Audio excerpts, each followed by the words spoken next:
Hello friends, நான் last வீடியோவில் Madras university போயிருந்தேன்னு சொல்லியிருந்தேன். ஏன்னா மெட்ராஸ் யூனிவர்சிட்டியில் 1982 2018 வரையும் இருக்க பேட்ச் ஸ்டூடெண்ட்ஸ்க்கு அரியர் ஏதாவது இருந்தால் கிளியர் பண்ணுறதுக்கு இது ஒரு லாஸ்ட் ஆப்பர்ச்சுனிட்டி வந்து கொடுத்துருக்காங்க.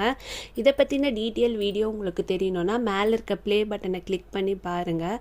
அங்கே எங்களோட வேலையெல்லாம் முடிச்சுட்டு நாங்கள் பக்கத்தில் தான் வந்துட்டு பீச் இருக்குதுன்னு சொல்லிட்டு பீச்சுக்கு போகலான்னு சொல்லி வந்திருந்தோம். அங்கே இருக்க கடையெல்லாம் பார்க்கும் போதே ஒரே ஜாலியாக இருந்துச்சு. கலராக எல்லாம் பார்க்கும் போதே நம்ம வாங்கல அது வேறு விஷயம்.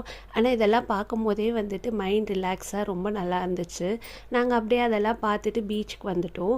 பீச்சில் பார்த்திங்கன்னா இந்த மாதிரி ப்ளே ஏரியா வந்து அங்கங்கே போட்டிருக்காங்க. இது வந்து பார்த்திங்கன்னா ஃப்ரீ ஆஃப் காஸ்ட் தான். ஸோ பசங்க அதில் விளையாடணும்னு சொன்னாங்க. ஸோ பசங்களை அங்கே கொண்டு போய் விளையாட வச்சுட்டு அதுக்கப்புறம் பார்த்திங்கன்னா நிறைய சிட் அவுட்லாம் போட்டிருக்காங்க அங்கங்கே. அதுவுமே நல்லாயிருக்கு. நாங்கள் அப்படியே நடந்து வரும்போதே பார்த்திங்கன்னா இருட்டிடுச்சு. தண்ணிக்கிட்டலாம் போக முடியல. சரி, ஒரு நல்ல பஜ்ஜி கடையாக பார்த்து நின்றுட்டோம். பஜ்ஜி கடையில் பஜ்ஜி ஆர்டர் பண்ணிவிட்டு இந்த பக்கம் பார்த்தாலும் மீன் கடை, இந்த பக்கம் பார்த்தாலும் மீன் கடை. செம்ம ஸ்மெல்லு, மீன் வறுக்கிற ஸ்மெல்லு. பட் ஆனால் நாங்கள் பஜ்ஜி தான் ஆர்டர் பண்ணியிருந்தோம்.